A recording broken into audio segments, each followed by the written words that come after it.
Howdy, my name is Frank Lisea. I am one of the co-founders of Howdy.com. We help companies hire all over the world. One of the questions that I get sometimes is, what do I think the future of PEOs, professional employment organizations, are going to be given the new context of remote work and hybrid offices and so on? And I think this is a really interesting question because Howdy actually started as a professional employment organization. Say that you found a software developer in Argentina and you really wanted to hire them. How do you do that exactly? There's all kinds of options to do that now.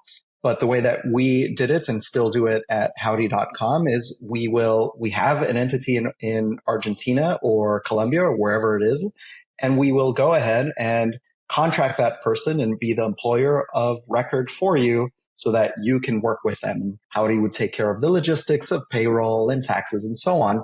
So in that world, what happens when companies start to work primarily remotely or primarily in a hybrid form, completely get rid of offices altogether?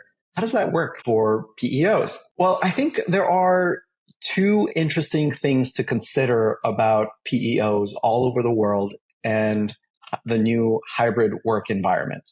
So the first thing is, number one, I'm making a prediction that companies' new default will be a hybrid work environment. That is where most companies have a headquarters, a hub where teams actually show up some amount of the week, let's say 3 or 4 days a week, and then spend a lot of time remote or working from home and so on. Well, I think that because most companies are going to move to this new default, I think that PEOs have the local infrastructure to do a remote hybrid in a really interesting way. So these PEOs have, let's say, a PEO in Argentina or Colombia, wherever it is outside of the US, has the local infrastructure like finance experts, accounting experts, payroll and HR and benefits experts, local procurement experts to get equipment and laptops and offices and all those things. These PEOs are actually really, really well positioned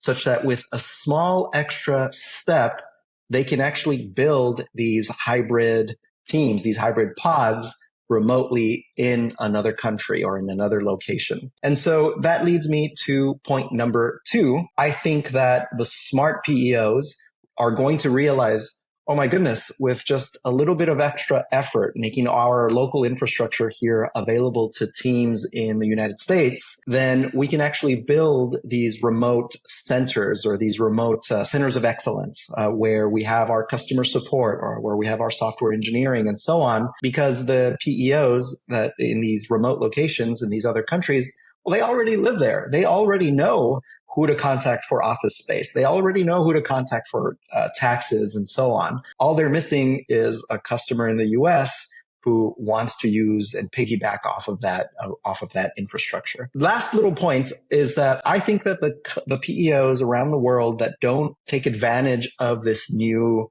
reality and don't realize their own power are really going to lose out to companies that do things like international payroll and international benefits and international equipment. Those companies are going to eat their lunch, and everybody's going to be wondering, why do we even need a PEO? Because I can go to this company.com and pay whoever I want anywhere in the world. Why would I need this? So the smart PEOs are going to realize, oh, I know why, because we have that local support to build that new local hybrid remote team in another part of the world to complement the hybrid team in the US. So that's my prediction about what happens with PEOs. If you like this prediction, or if you hate this prediction, please put your comment in the comment section below. If you enjoyed watching me talk about this, like and subscribe. You can reach out to me at howdy.com, or you can comment in the comment section below. I watch it and happy to respond.